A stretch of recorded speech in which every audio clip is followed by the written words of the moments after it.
Well, good morning, Potter's House family. I'm here with another word from the Word for you. We're continuing Psalm 51 today, and I'm going to be in verses 3 and 4. This is after David's sin with Bathsheba and his confession before the Lord. He says this: "For I know my transgressions, and my sin is ever before me. Against you, you only have I sinned, and done what is evil in your sight, so that you may be justified in your words and blameless in your judgment." And so let's think about this. David committed adultery and then had the husband of the woman killed and tried to cover the whole thing up before the whole nation and everybody else. And he says, "I know my transgression, my sins ever before me." He's like, this is what's marking me right now. This is what is going before me. Like everywhere I go, like this is just, it's a cloud.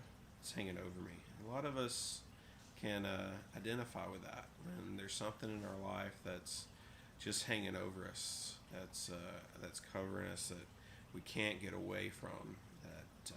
That just keeps haunting us. But he says something very surprising here when he goes, "Against you, you only have I sinned."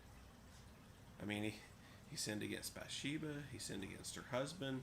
He sinned against the whole nation by lying to them and being deceptive. And so, what does this mean? Well, I think what this means is David is putting some perspective to the reality here, that ultimately all of our sin is a sin against God, and ultimately that surpasses anyone else and anything else. So,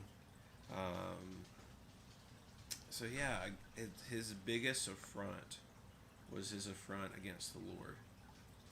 And when you and I sin, yes, we hurt other people. We do.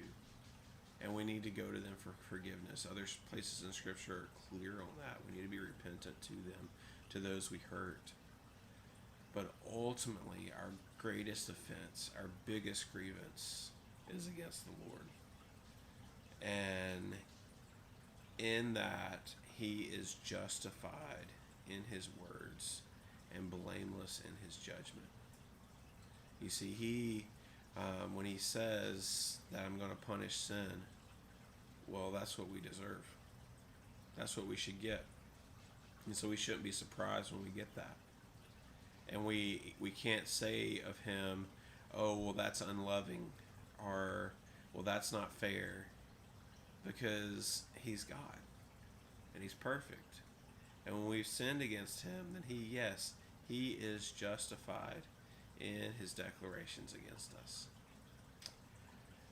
So that's what makes me so thankful for Jesus, because without Jesus, I would stand guilty of his judgment.